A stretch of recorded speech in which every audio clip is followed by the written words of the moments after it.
everyone. I'm Leanne, and today we're going to be talking about blessings.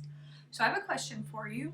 Have you ever been in the middle of something and realized you didn't have something you needed? I have. I've been in the middle of baking a cake and realized I didn't have enough milk. I've been in need of a specific outfit, that one shirt that would just be perfect for the next day, needed to do some laundry, and didn't have enough soap. So think of a time when you have been in the middle of something and you realized you didn't have what you needed, what was important. Feel free to pause and think about your answer to that question.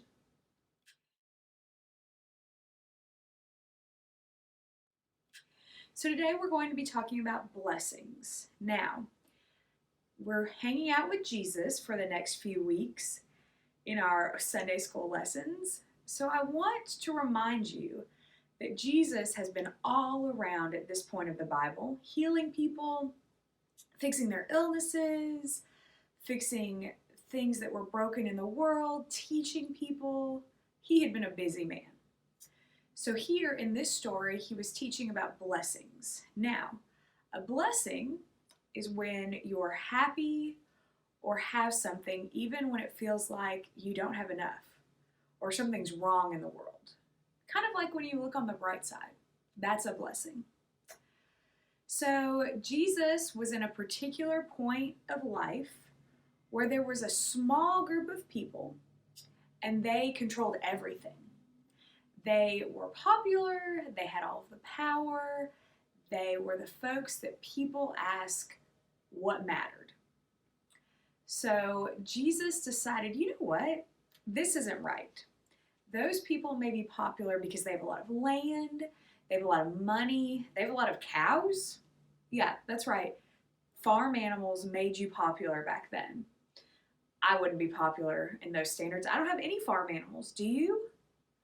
So Jesus said, this isn't what matters. And he said, I'm going to teach these people how to be healed on the inside. Remember, Jesus had already been out healing sick people on the outside. Now it's time to heal their heart. Can you put your hands over your heart? Does your heart hurt sometimes? Mine does. When people aren't nice to each other.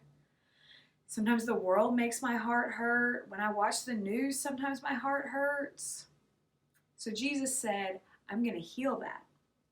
Now, the next part of the story is Jesus had a big crowd. Can you imagine a big crowd? I don't want to be in a big crowd right now. Do you? So they first had to climb up the mountain. Now, I have my water bottle here to remind us that in those days, there wasn't a 7-Eleven on the corner. There wasn't a Whataburger they could go through the drive-thru. They had to pack everything they had and needed for that hike with them. So not only did they have to hike up a mountain, they had to carry all kinds of things. And no, they couldn't drive a car, they couldn't take a plane, they couldn't take a train, because those things didn't exist. They had their feet and camels and donkeys. That's it. That's all they had. So will you do this with me? Put your hand flat like this. Good job. Now, put your fingers on there, and we're going to march a minute, like we're marching up that mountain. March with me. So imagine you are marching up that mountain. Tilt your hand a little bit and march. And you've got a big backpack on that's way heavier than any of your school books. That's what they had to do, but they wanted to go listen to Jesus. Now you can stop marching now if you haven't already. So it said that Jesus took them up on this mountain, and he listed out many ways that they were blessed and didn't even realize it. So we are going to learn all of those these next few weeks. Cool, right? So if you remember our youth and children's service, we talked about one of those. Blessed are those who hunger. Right? Do you remember that? So we're going to explore all of these lessons. Now, what I want you to remember is that you are important and you are loved, and there is enough goodness in all of the world for you. Because that's what Jesus was trying to tell all of these people. That it didn't matter if they had livestock, that's farm animals, or not, if they had a lot of land or not, if they had a lot of money or not, that as long as they had Jesus, that as long as they realized the good things God had given them, they were blessed. So, friends, I know there are lots of things that we just don't think we have enough of. Maybe it's time. I know your schoolwork, there's a lot right now. Maybe you miss your friends, or you really want to see some people that you won't get a chance to see for a while because of the world state right now. Maybe you want to go shopping, but your favorite store isn't open right now. There's all kinds of reasons that we could look around and say, I'm not blessed. But Jesus wants us to remember that we are.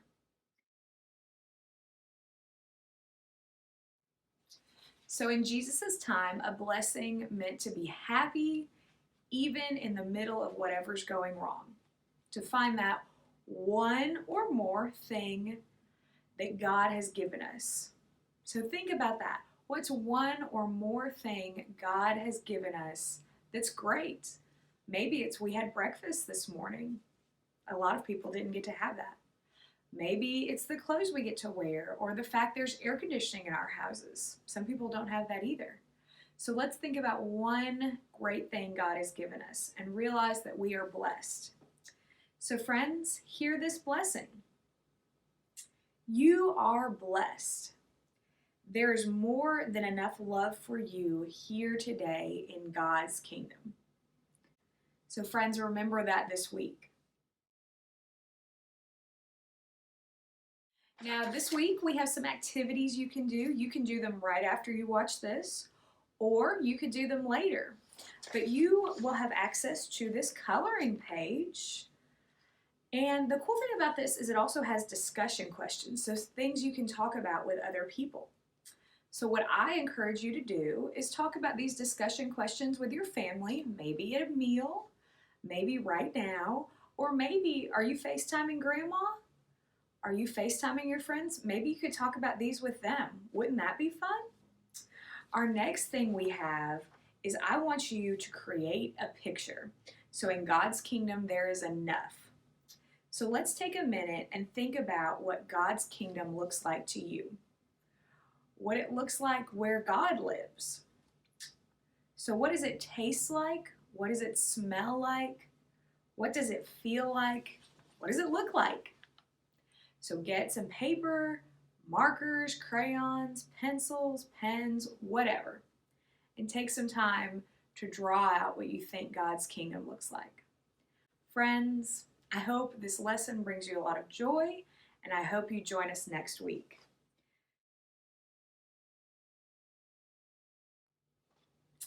Loving God, we praise you for your abundance, abundant love, abundant belonging, abundant hope, abundant life for every child of yours. Please help us break down the systems around us that cause harm and to bring your kingdom to our world. Amen.